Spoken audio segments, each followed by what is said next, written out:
अबू बकर बेटा, कायदा किसको कहते हैं? कायदा वो किताब है जिसमें कुरान करीम पढ़ने के तरीके बताए जाए, कायदा इसे कहते हैं। जी। जैन बेटा, मुफरदात किसको कहते हैं? अलग अलग लिखे हुए हरूफ को मुफरदात कहते हैं। मिसाल के तौर पर? अलिफ, बा, ता। जी। अब्दुल हन्नान बेटा, हरूफ तहज्जी किसको कहते हैं? हरूफ तहज्जी अलिफ से लेके या तक को हरूफ तहज्जी कहते हैं। जी। जैन, हरूफ तहज्जी कितने हैं? 29। जी। मुरक्कबात किनको कहते हैं? जुले लिखे जाने वाले हरूफ को मुरक्कबात कहते हैं। मिसाल के तौर पर? बा, लाम, बा। जी। हरूफ मुक़त्तआत किसको कहते हैं? अलग अलग पढ़े जाने वाले हरूफ को हरूफ मुक़त्तआत कहते हैं। मिसाल के तौर पर? अलिफ, लाम, मीम। जी। हरकात किसको कहते हैं भाई? हरकत ज़बर ज़ेर पेश को कहते हैं। जी। मुतहर्रिक हरफ किसको कहते हैं? जिस हरफ के ऊपर ज़बर ज़ेर पेश आ जाए तो उसे मुतहर्रिक कहते हैं। मिसाल के तौर पर?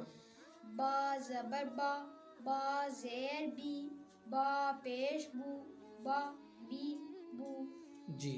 तनवीन किसको कहते हैं भाई? तनवीन दो ज़बर दो ज़ेर दो पेश तनवीन कहते हैं। जी। तनवीन को पढ़ने का तरीकाकार क्या है? नाक से आवाज़ निकालनी चाहिए। जी। मिसाल के तौर पर? नून दो ज़बर नन, नून दो ज़ेर निन, नून दो पेश नून, जी। नन निन नून। खड़ी हरकात कौन सी हैं?